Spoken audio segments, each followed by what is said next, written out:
Part 5, maximum selling strategies. As you know, I work as a marketing consultant and a strategic planner for large and small companies nationally and internationally. I get paid an enormous amount of money to share these ideas and to help executives and salespeople think through these ideas and how they might apply to their work. Sometimes very small changes in your perception of what you do and who you do it with can lead to dramatic increases in your effectiveness. So let's start off with Part 5, your ability to sell yourself and your ideas to others will determine how high you rise and how much money you make. Now, if you're not concerned about money, well, give it to your favorite charity, but at least earn it in the first place.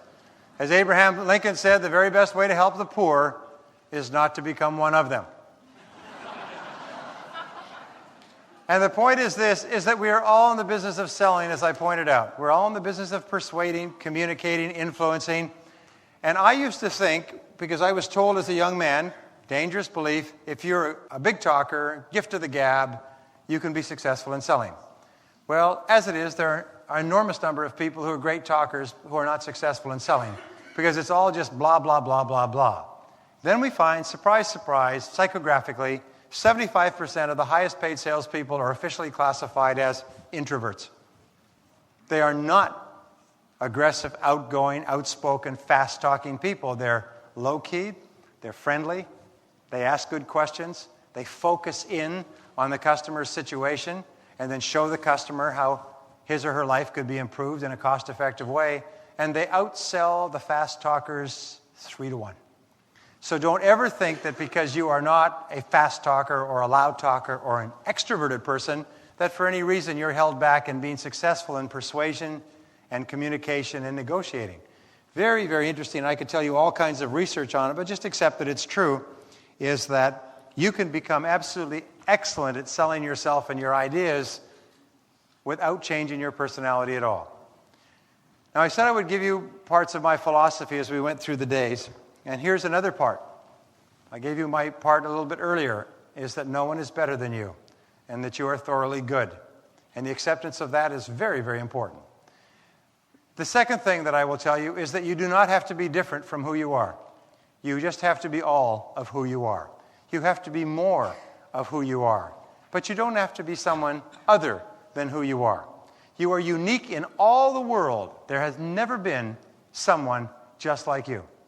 The odds are 50 billion to 1 genetically that there will ever be two people like yourself. They'll ever look like you, think like you, feel like you. Did anybody see the movie Multiplicity with Michael Keaton? They had a very interesting observation that even if they made a perfect clone, because of the experiences that person would begin to have from that moment, they would begin to become a different person. So even if they cloned you perfectly, within a couple of weeks, that perfect clone would start to be different from you. Even twins that start off literally coming from the identical cell, same chromosomes, genes, and everything else, change and develop their personality. So you don't need to be different from who you are, because what you are is fantastic. It's unique. It's special. It's the most incredible creation in the history of the universe. There can never be two like you, like a snowflake. So therefore, you don't need to be different. You don't need to look at someone else and say, I wish I was like them. You don't need to be like them. You need to be more like you, because what you are is all that you possibly could need to be to have a wonderful life, and it's all you have, because you cannot be other than who you are. So never try. Never try to be different from who you are. When I was a young man, I got into relationships with members of the opposite persuasion, where I was enamored, and I tried to change myself. And throughout my youth, I tried to change myself to be more like what I thought other people would find more acceptable. And we've all been in that situation, because if you're a normal person, you want to be liked and to be accepted by others. So often we try to twist ourselves a bit like a pretzel so that we are more likable. But what happens is we twist ourselves to the point where we're no longer ourselves, but simultaneously we've entered that never, never land where we're not the person that the other person wants either. We're neither. We're nothing. And the answer is to get back to being just the very best you that you can be. And choose the line of least resistance in that you please at least yourself in all things. Be your own person in all things. Well, this brings us to maximum selling strategies. And looking at your product or service, ask, what exactly do you sell? What exactly do you sell? Is there anybody here who sells homes in real estate? Many people think in real estate that they sell homes. Is that true? It's a part truth. It's a partial truth because that's where the money comes from. But the question is, can anybody else sell the same home you're selling? Can 1,000 people sell the same home you're selling, identical, same price, same term, same location? Of course, it's on the MLS. So therefore, if a person is going to buy the home, they're buying something else. What is it? Of course. Of course. They're buying the uniqueness of the purchasing experience with you accompanying it. Other than that, they get it from someone else. You've all had experiences where you have found a product or service you liked, and then you went to someone that you liked to buy from. You didn't want to get it from the person who may even have convinced you that you should get it. You wanted to get it from someone else. The person who comes with the experience is critical. So, what exactly do you sell? And it's always from the viewpoint of the other person. From the other's viewpoint. What is the other's viewpoint? Number two, is A, people buy benefits, not products. People buy how they anticipate feeling in the future. So the very best salespeople don't talk about the product and what it is. They talk about the product and what it does in terms of improving the life or work of the other person. Amateur salespeople always talk features. Professionals always talk benefits. Amateurs talk about it, what it is today. Professionals talk about what it does for the customer tomorrow. B, people buy solutions, not services. The old saying is that people do not buy a Black & Decker quarter-inch drill. They buy a quarter-inch hole. The drill is just the means to getting the hole. And it's important to understand because we become preoccupied, all of us. And by the way, the reason I am so enthusiastic about it, the things I tell you, is I've learned them all the hard way. I've made every mistake countless times. So when I say this is a better way to do it, I've learned. I've got blood under my fingernails. And we get so preoccupied with selling our product, we don't realize that what the customer wants is a solution to his or her problem. And your job in selling is to identify the problem clearly. Accurate diagnosis is half the cure. C is people buy to satisfy needs. So taking the time to determine the solution to the problem for which you have a solution, and the needs that the customer has are the key to selling. And let me talk about this more as we go along. Now, people have two major motivations. You know what they are? That's right. A is desire for gain, and B is fear of loss. We have found throughout history that we are all motivated to improve our condition, that every human act is taken to improve our condition or to avoid our condition deteriorating. Sigmund Freud called this the pleasure principle. We move toward pleasure and we move away from pain. And in psychology, we say we move toward comfort and away from discomfort. And so therefore, the very best is to use both of these in every sale, is incorporate both into every presentation.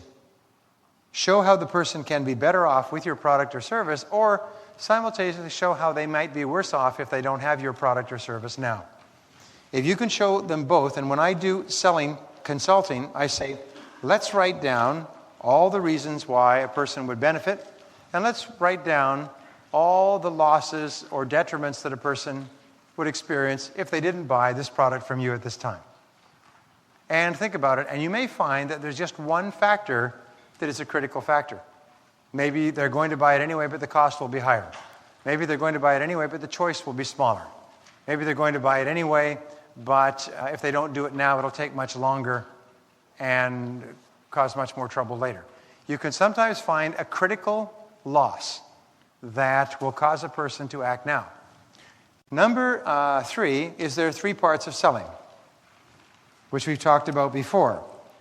Prospecting, 3A. Prospecting is the first. You prospect, and the quantity determines the quality. There are 2 exceptions with regard to this. If you sell a product for whom there is a large market, thousands of people can buy it and use it, photocopiers, cellular telephones, and things like that, then your sales success is determined by the quantity of people that you talk to. If you sell a product for which there is a narrow market and there are only a few customers within your market area, then the quality of the planning that goes into your prospecting is the critical factor. Large possible market population, see as many people as possible. Small possible market population, identify and plan each of those customer contacts strategically, because you can't afford to blow even one. I worked with the division of Xerox in San Diego, and it was the corporate division of Xerox that manufactures the massive multi-copiers, two-sided color collators. They're virtually small printing presses. They only had 6 customers in San Diego. When San Diego is the 6th largest city in the United States, there are only 6 major potential customers for this division. Every one of those customers had to be storyboarded on the wall. Key people, almost like a mafia sting, where you put all the key people, the bosses, the underbosses, the capos, and so on. They had to work out who's under who reports to who makes decisions. Every single corporate client was a major client, and they were worth $2 or $3 million a year in sales. But they didn't just rush out and knock on the door and say, hey, you got anybody here who wants big photocopy machines? They were very careful. They found out the clubs the people belonged to. They went through their chain of contacts. Who do you know who knows somebody who knows somebody? They approached each of the clients, and while the other companies ran at them like dogs chasing a car down the street, Xerox's people just pulled back, planned a strategy, and then moved in on these companies, and they got 5 of the 6 and locked them in and had them for years. And the other companies are still running around the parking lot going, ruff, ruff, ruff, ruff, ruff, ruff, ruff, ruff, and wondering why they got beat out. Okay, B is present. And B, presenting, is, of course, where you ask questions and you discuss your product or service. Now, presenting is the inner game of selling. Your ability to make a persuasive presentation, which goes from the general to the particular, which logically proceeds to the inevitable and inescapable conclusion that this is the right product or service for them. The presentation is a real mark of the pro. And what is a good presentation based on? Also starts with P, 5th quality of the most successful salespeople.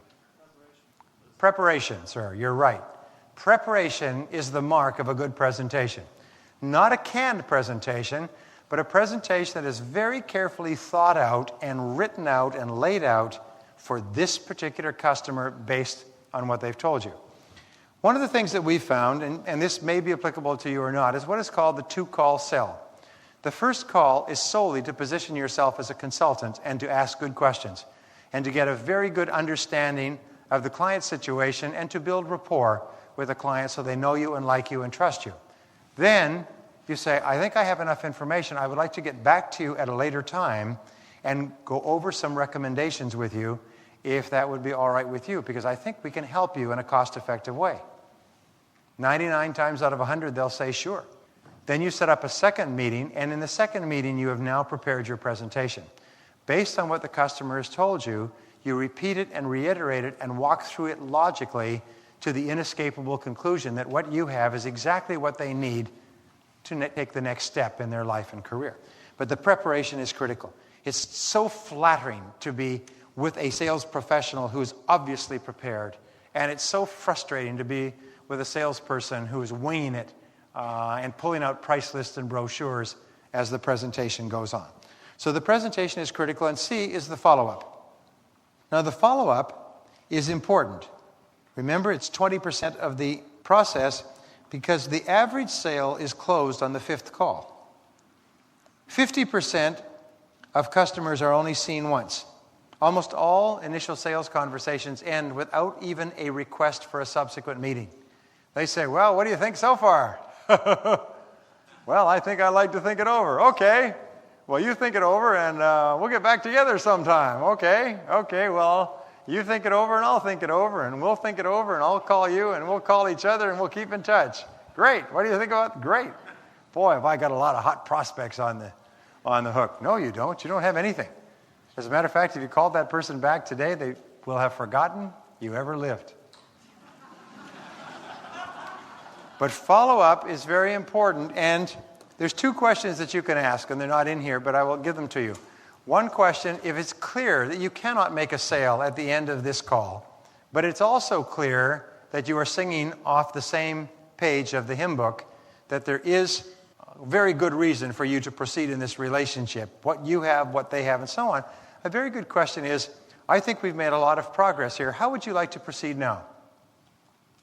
I think we can be very helpful to you. I think from what you've told us, we have something that would be very useful to you. How would you like to proceed now?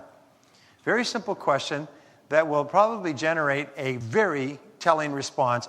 Well, I think we should get back together again and look at how we can use this. Or, I think you should take the information you have and put together a proposal for me. Or, I think you should work out some numbers. In other words, very often they will tell you what they want you to do. If they tell you what they want you to do, what is your likelihood of making a sale when you do it? It's very high. It's not guaranteed, but it's very high. So what would you, ideally, I think we've made a lot of progress. I think we can be of great help to you. What would you ideally like to do now? And very often, they will often say, well, I'd like to purchase it. I mean, I think we should just go ahead with it. Very often, they'll just close. But at the very least, you always ask for what is called an advance. I would like to set up a subsequent meeting with you at a specific time and date to take this to the next stage. When would be convenient? I'll be out here again next Thursday afternoon. Would sometime Thursday afternoon be okay for you? Old school thinking. Would you prefer it Wednesday morning at 10 or Thursday at 2? If you ever say that sort of a thing, you insult your client because it's a joke in selling. You just say, would Wednesday morning be better for you or Thursday afternoon? But don't give the specific times because it's so old that it's embarrassing. Just treat your customer the way you'd like them to treat you and say, I'll be in this area Thursday morning and Wednesday morning and Thursday afternoon. So follow up. Remember, don't be afraid to follow up as long as the customer does not discourage you. If the customer says, I don't need it, I don't want it, I can't use it, and I can't afford it, thanks for coming in anyway, don't keep going back to that person because you think you're supposed to be persistent. That's not a good sign. The first meeting will probably give you a very good indication of whether or not this is worth pursuing. But if it's worth pursuing and the customer suggests you do this and the customer is willing to set up a subsequent meeting with you, this is good. This is good. Then you keep advancing the sale. Recognize that it'll probably be the third or fourth or fifth sale before you'll actually put it together. Number 4 is there are 3 stages of the sale from the salesperson's perspective. This is called the selling process. And it is basically, first of all, establish rapport. Now, it's important that this part of the process be done in sequence. In our examination of tens of thousands of sales calls, we have found that if you sell out of sequence, you will kill the sale. It's very much like a combination lock. If you have a combination lock and you have the right numbers, but you turn the numbers in the wrong sequence, what will happen? Nothing. You might as well not even have the right numbers, right? But if you turn to the right numbers in the right sequence, even a child can open the lock. We have found we can take salespeople and dramatically increase their sales simply by getting them to sell in the proper sequence. And the first part of the sequence is establishing rapport. Now, how do you establish rapport? Conversation. By asking questions. You ask questions. Now, there's 2 types of questions you can ask, and this is what the research tells us. The first type of question is what all salespeople ask. It's the personal question. How are you? How long have you lived in San Jose? Are you married? Do you have any children? How long have you worked here? And so on and so forth. The personal question is very interesting because we love to talk about ourselves, but it has a great detriment. It has a great weakness. What is it? It doesn't get to the point. It doesn't get to the point, and it does not present any benefit for me, the customer, to tell you what I already know about myself. I enjoy telling you, but I'm not getting anything out of this. However, questions that are aimed at the situation, the customer's situation, are helpful because they help the customer to think better about where he or she is and where he or she is going. So a question such as, what are you doing in this area now? And how is that working for you? And where do you expect to be in 2 or 3 years? And how will your needs be different at that time? And what steps would you be thinking of taking between now and then so you stay ahead of the curve? These are very helpful questions. When we start talking about goal setting, you will find that the very act of writing out goals in a sequence that we'll discuss is enormously helpful to you.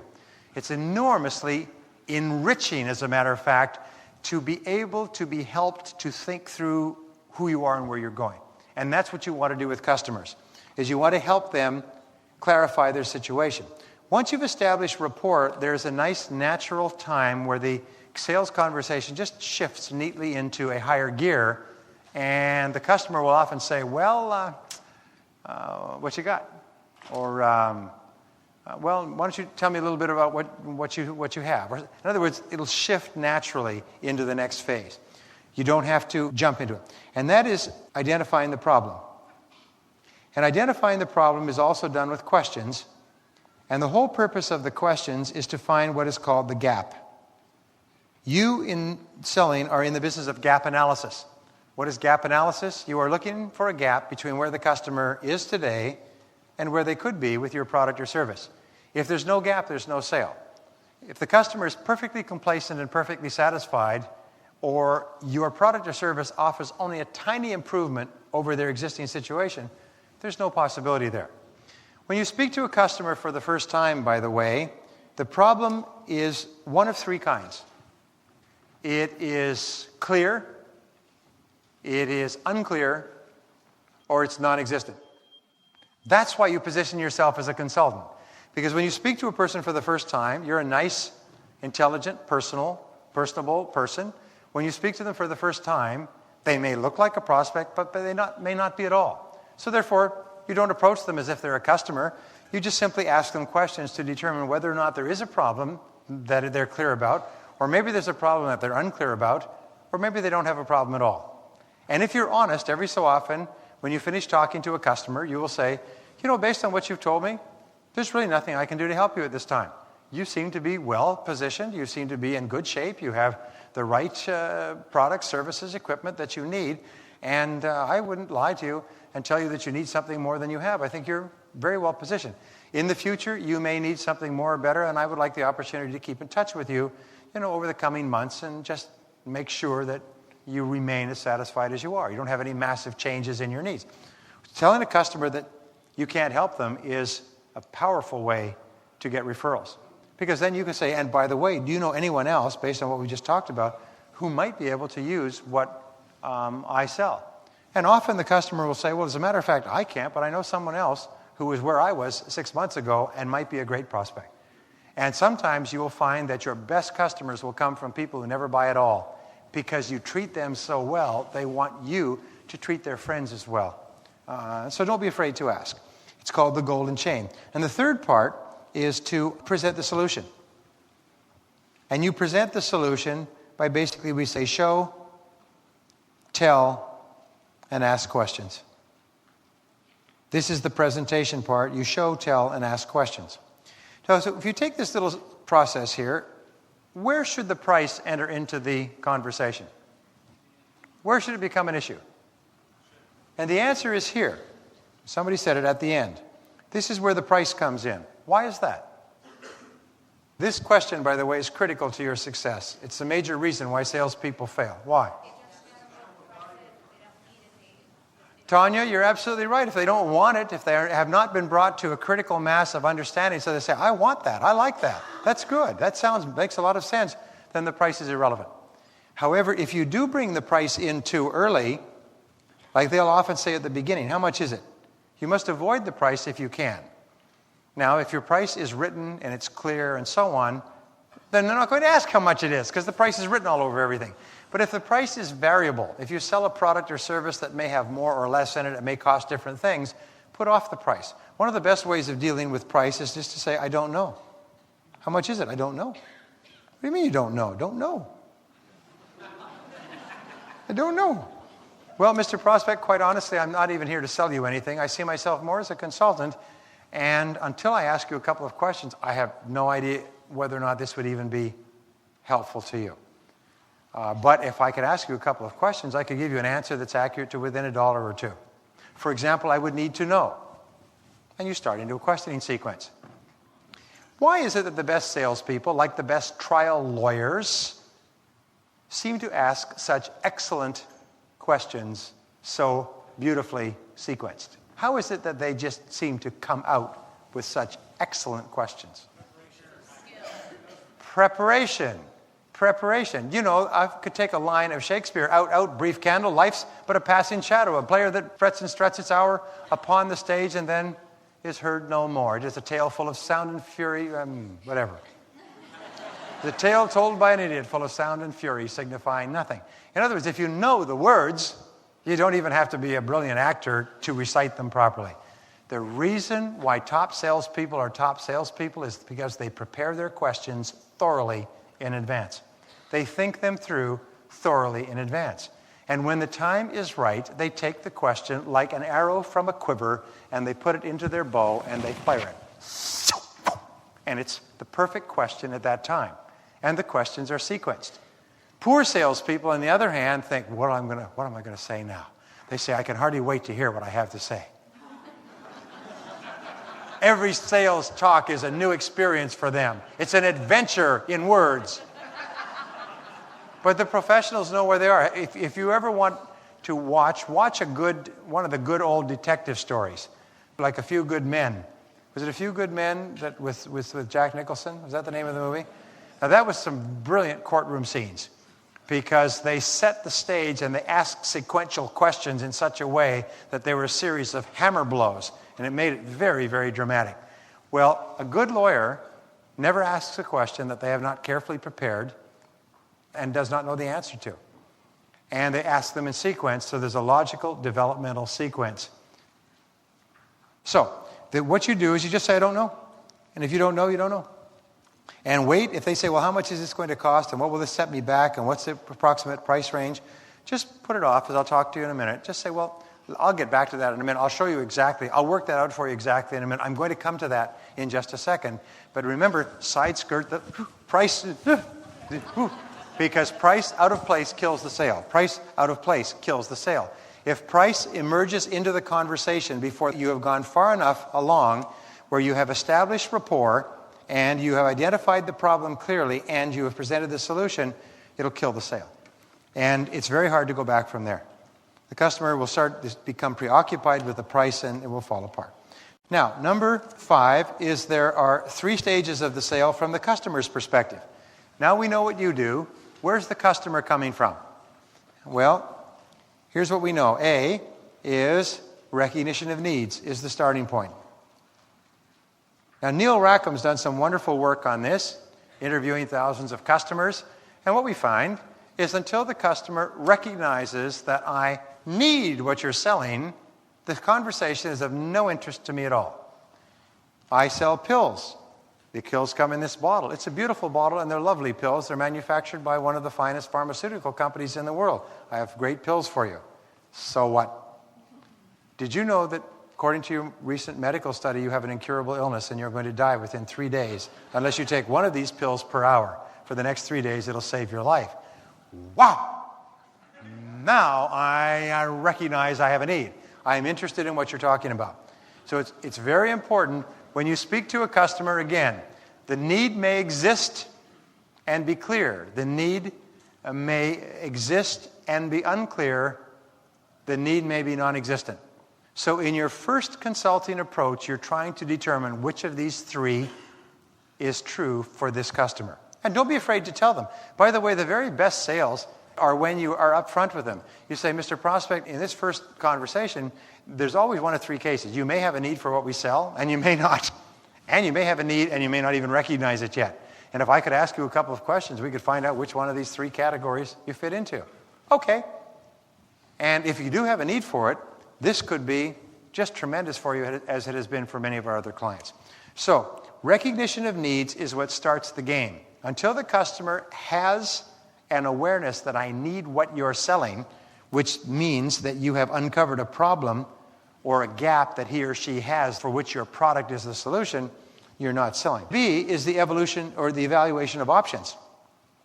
And what we have found is that you may convince the customer that they need your product or service, and then they may say, well, thank you very much. I really appreciate it. This has been a very valuable conversation.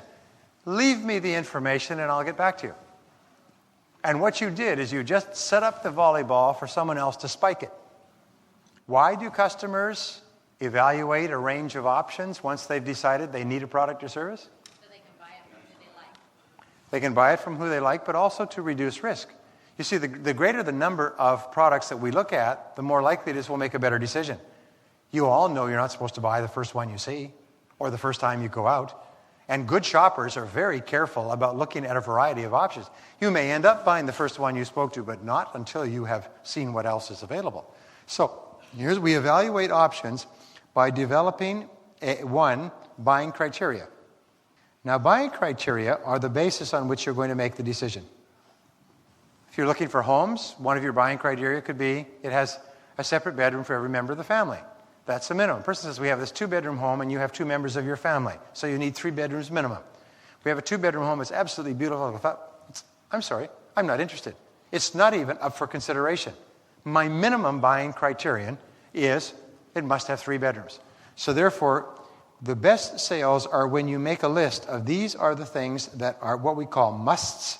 These are the musts and these are the wants. These are the things that it must have. These are the things I want it to have. And then you begin to look at what's in the marketplace based on your musts. And you get all your musts and as many wants as possible. That's how you make a good decision. 2 is order of priority. Once you have determined your buying criteria, you say, of these, which are most important? Which is the most important of all these criteria? Well, you could say you've decided that you want to live in Palo Alto. And so you could say, in terms of a home, the most important of all buying criteria is that I want to live in Palo Alto, near my business, near my family. I don't care if you have the most perfect house and it's located in Walnut Creek. I'm not interested. I want a house that's in Palo Alto within driving distance of my job and my family. Are you with me so far? What are your buying criteria and what is their order of priority? Because not all criteria are of the same importance. And then number 3 is strengths versus vulnerabilities. When you're selling, you have to say, what are the strengths of your product and what are the vulnerabilities relative to other offerings in the marketplace? Here is a way for you to shift the balance in your favor in a competitive selling situation where they can buy from more than one company and you sell different products and services.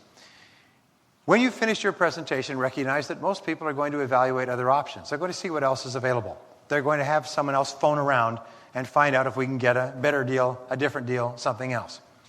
Here's how you partially lock the deal in on your side. You use these words.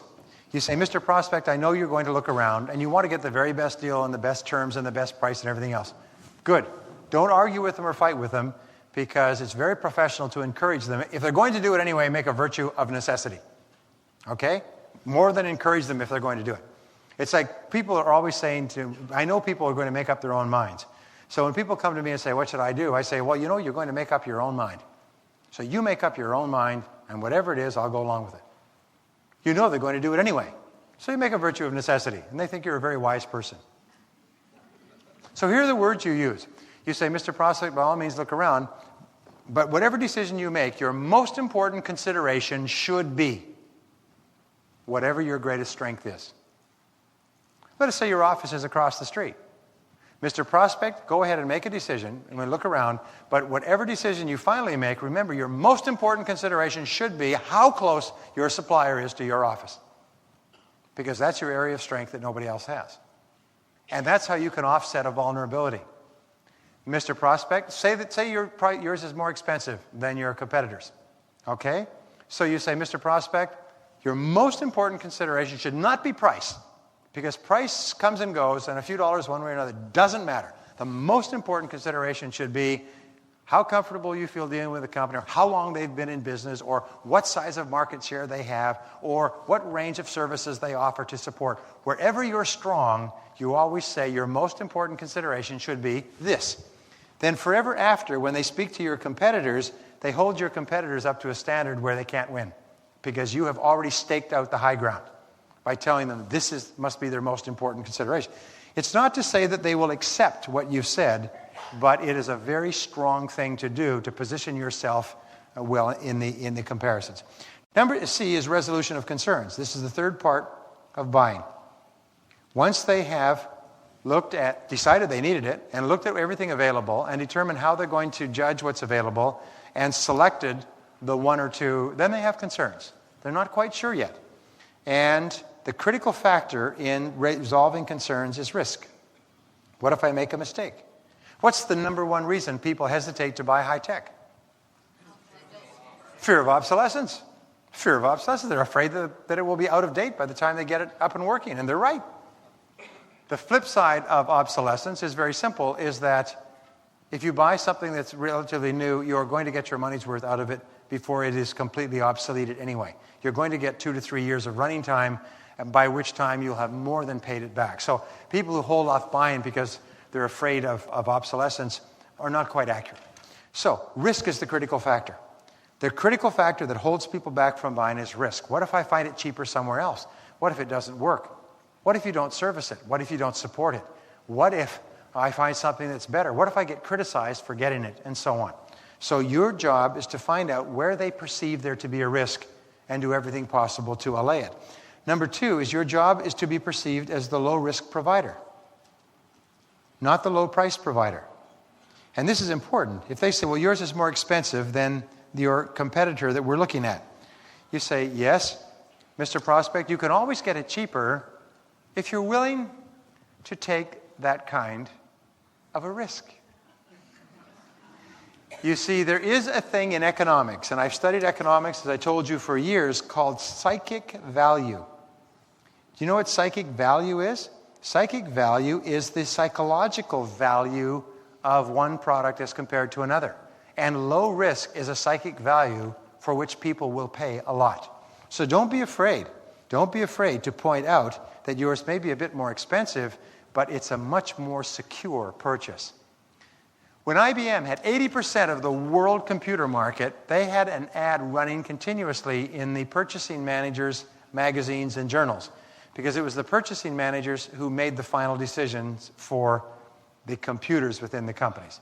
And it was, no one ever got fired for specifying IBM.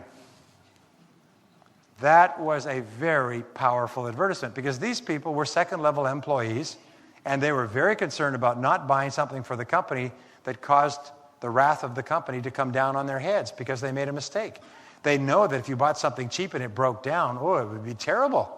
So IBM was always more expensive. It was never better, never faster, never newer, never had more innovations than its competitors, but they serviced it and supported it so well that they said, you'll never get fired for specifying IBM. What is a lower-level, middle-level employee concerned about? Are they concerned about job security? The money, it's not their money. Whether they spend more or less, not a penny of that is reflected in their income. The critical thing is my security. So they focused on where the pain was. And people never got fired for specifying IBM. Right? Okay. And number 3 part of resolving concerns is ask. Is ask. Mr. Prospect, Bill, Susan, I know that you're hesitating, or you seem to be hesitating making a decision. Could I ask why? Don't be afraid to get down face-to-face with them. They stop returning your phone calls. They won't make a decision. Do everything possible to get face-to-face and ask for an answer. May I ask why? We've talked a lot. Help me out here. I don't understand why you're hesitating. And often the answer is emotional. Well, I'm not sure. We're not sure. Our people aren't sure, and so on. So a very good question that you ask is, what would have to happen for you to feel comfortable enough to go ahead? What would have to happen for you to feel comfortable enough to go ahead? And if they can articulate, well, if we could just know this, have this, and so on, if they could articulate it, then they would go ahead. I could tell you all kinds of strategies that are fabulous, but the best of all is Xerox. Xerox got into a lot of trouble when their patents all expired, and the Japanese came into the market with, and we have friends here from Japanese companies, Konica and Ricoh and Canon and the others.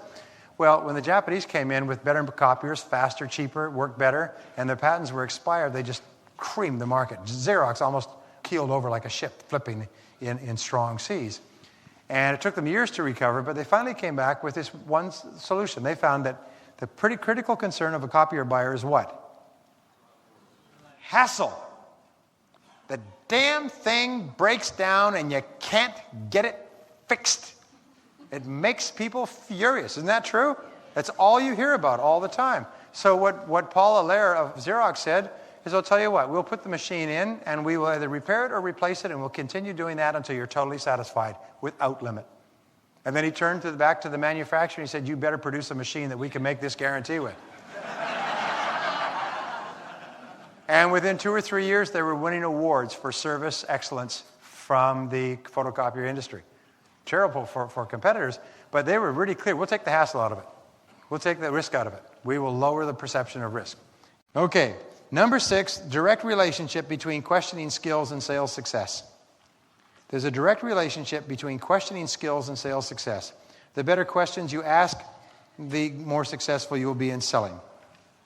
And so therefore we say this, is the person who asks questions has control. The person who asks questions has control. The more questions you ask, don't talk, ask questions. Gently ask questions. Number 7, keep price in its place. Keep price in its place. When price comes up, and it comes up almost immediately, keep it in its place. Get it back in its place. First, you have to have need. If there's no need, price is irrelevant. There have to be desire. The person must want it, or it's irrelevant. The person must have the authority to buy, or price is not important, and there must be urgency. The person must be willing to make a buying decision, again, or price is not important. So here's 4 ways that you deal with a price question. How much is it? How much does it cost? That's a good question. That's a good question. Can I come back to that? And I call this the brush aside. Just brush it aside gently. That's a good question. Can I come back to that later? Okay. In most cases, I'm going to deal with that thoroughly in just a minute, but I need to ask you a couple of questions first, and then I'll tell you, I'll give you an estimate accurate within a couple of dollars. Okay. Just deal with it. B is when a person says it costs too much, or we can't afford it, or we can get it cheaper somewhere else, you say, why do you say that? Remember, never argue about price. Always look for the reasons behind price objections. Or C, it costs too much, Mr. Prospect, why do you feel that way? Why do you feel that way? Well, I don't know. I say that to everybody. I will tell you this, by the way. I say, well, how do you feel about the playoffs? How do you feel about the weather? How do you feel about the governor? How do you feel about the climate? How do you feel about Chevrolet cars? People will always answer questions about how they feel because it's easy, because everyone has feelings. So how do I feel about the playoffs? Well, I don't think about them much. How do you feel about the governor? Well, I feel he's doing a good job. How do you feel about the weather? Well, I feel it's pretty hot. In other words, we can always answer feeling questions. Very easy. Think questions are a little bit harder. What do you think about that? Well, give me some time. Yeah. Because think is far more specific. We risk our egos when we think. Anybody can feel without being right or wrong. But thinking has the possibility of being right or wrong. And D, Mr. Prospect, is price your only concern?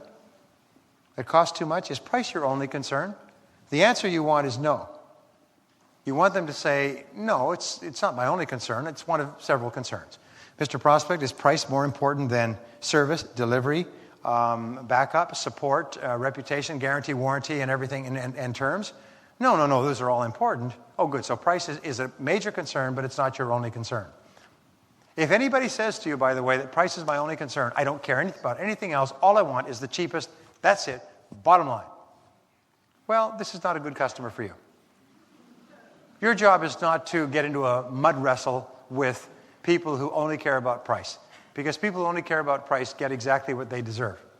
And if all you care about is price, then you're not going to get very much. And your job is, our research shows that your job is not to attempt to be the lowest price provider in your field. It's to be the lowest risk provider, the best deal. By the way, do people want the lowest price? No. Do they want the best deal? Absolutely. In other words, you can always offer people the best price, the best deal, but you don't have to offer them the lowest price. And the best deal is not just the lowest price. It's a combination of everything that's involved. So, 8 is gaining commitment and getting closure. There's all kinds of things with regard to commitment, but people are very scared, very nervous about commitment because there's a possibility of getting a no. And by the way, if you're having problems with the word no, you've picked a very interesting field in which to attempt to earn a living. So number A is, this is one of the most powerful of all closing technique. It's called the invitational close. Mr. Prospect, why don't you give it a try? Why don't you give it a try? Why don't you give us a try? Why don't you take it? Why don't you buy it? If you reach the end of the sales conversation and the person seems to have no further objections, you say, why don't you give it a try then? Mr. Prospect, if you have no further questions, why don't you take it? Why don't you give it a try? It's a very easy close and very professional. B, Mr. Prospect, if this makes sense to you, then the next step is. This is called an assumption close or a directive close. Then the next step is. This enables you to keep the initiative and begin talking about what happens now. So if you say, do you have any questions or concerns? And the prospect says no, you say, well, then the next step is. And you just lead straight into the sale. As if the person says, I'll take it, what happens now? You say, well, the next step is. And you tell them how to buy. By the way, interesting principle.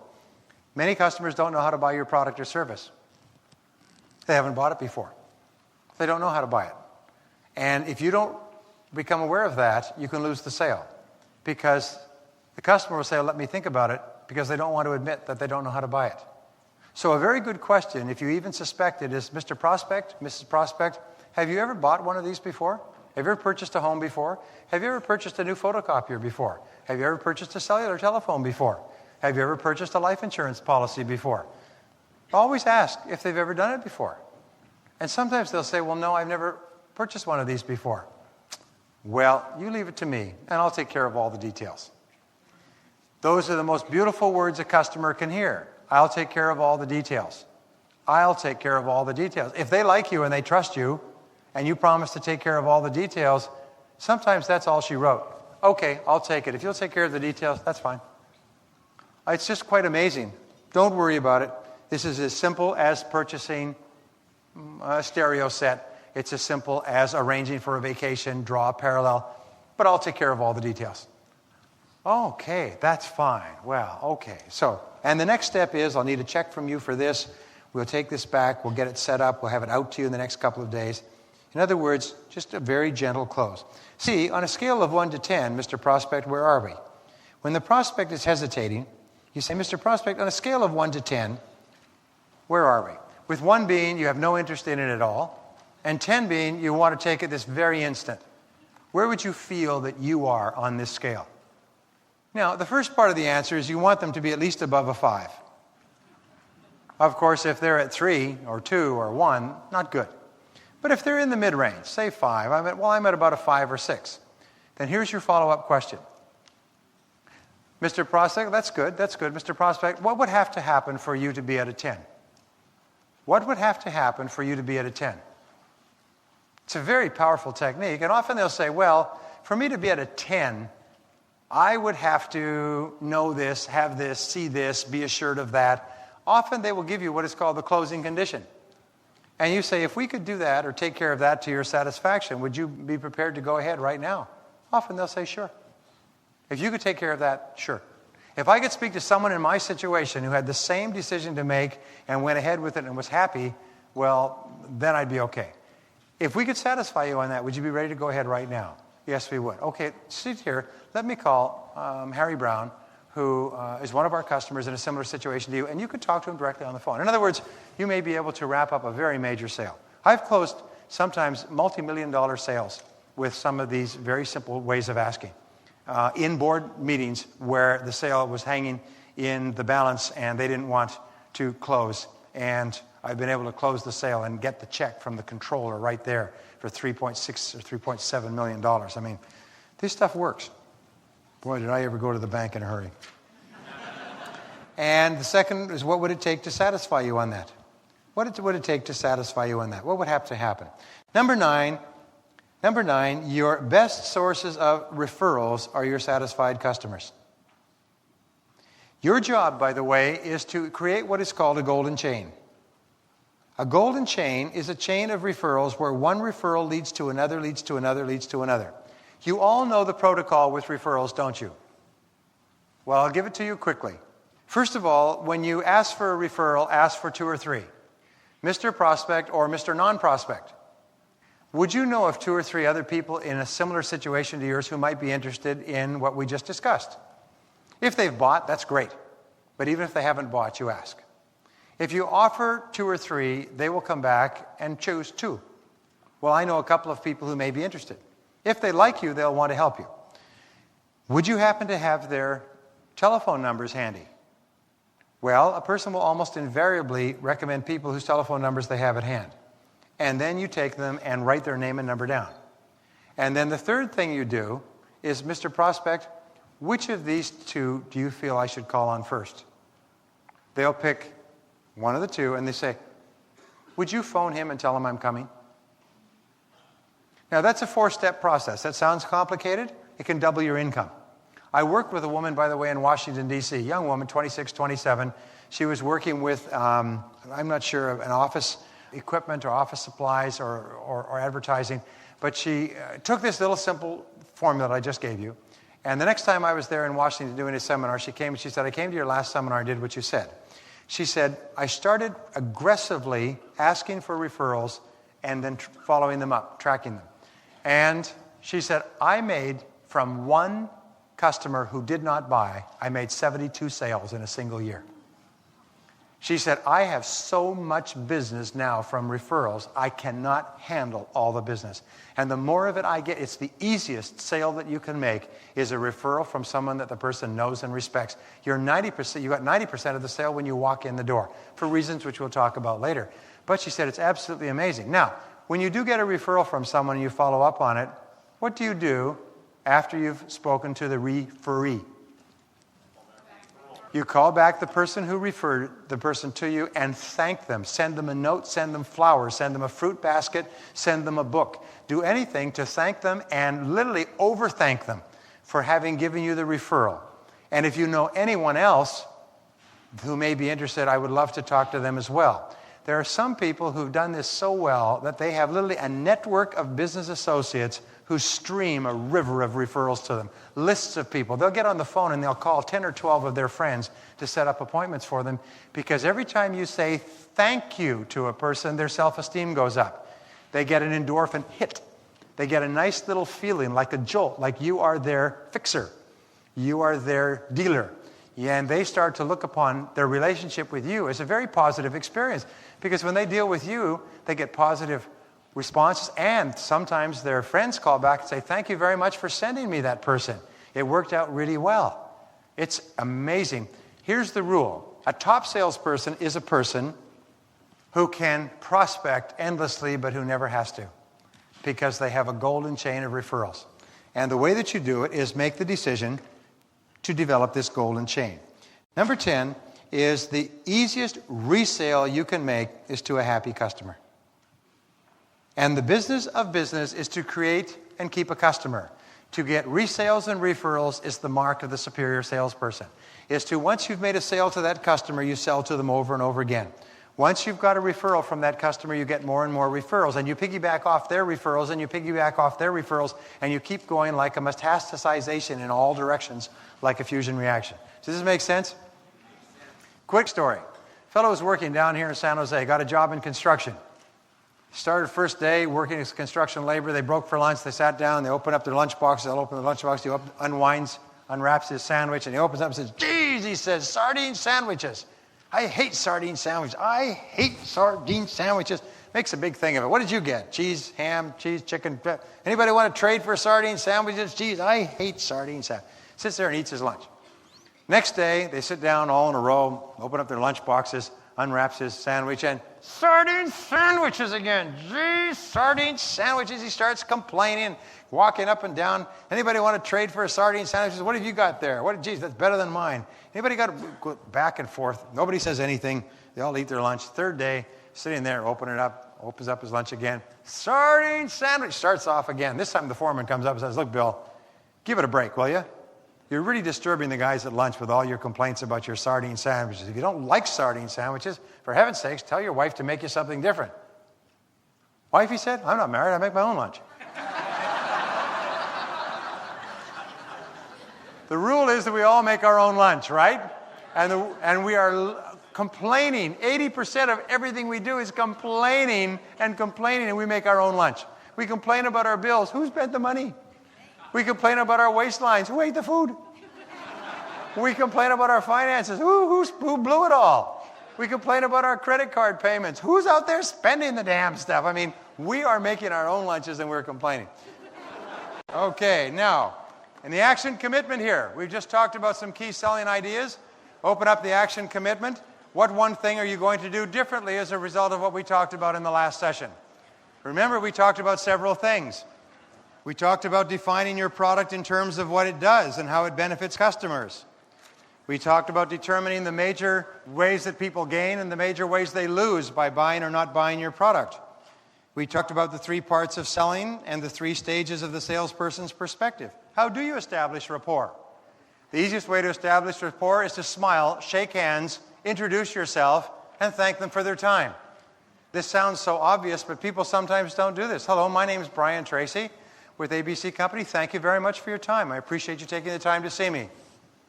When you say thank you to people, they feel better about themselves. When you recognize that they're busy and you appreciate their time, they're open to spending time with you. Identifying the problem or needs. How do we identify problems or needs? We ask questions. And how do we ask such good questions? Because we have what in advance? We have planned our questions in advance. Exactly. Very important.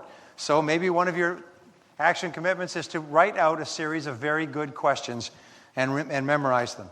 In dealing with the customer, remember the customer has to recognize needs before they can proceed. What are the needs that the customer might have that they need to be reminded of or made aware of? They need to evaluate different options. How can you position yourself so you are the chosen option? How can you resolve their concerns? Keeping price in its place. Remember, never overreact to price. Always simply ask, why do you say that? Why do you feel that way? Is price your only concern? Gaining commitment, getting closure. Learning how to ask for the order. Why don't you give it a try? Well then, the next step is, how far apart are we? On a scale of 1 to 10, where are we? And finally, asking for referrals from every single person we speak to, whether they buy or not. Now, if we can't get an action commitment out of those, we're going to have a serious talk. Having written down your action commitment, then pair off and explain to the person next to you, what one action commitment do you think would be the most helpful to you immediately in increasing your sales?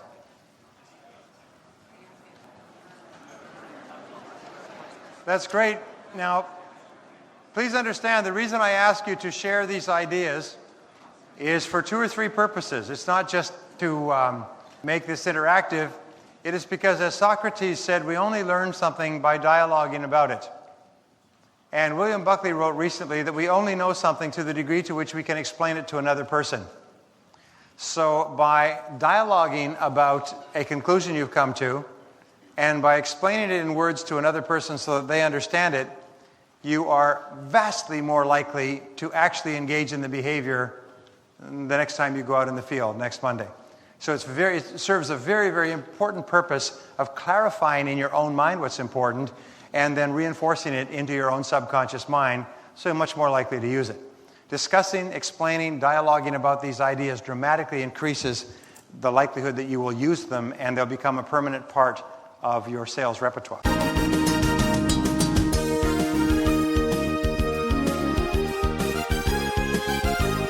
This is the end of this disc. The program continues on the next CD.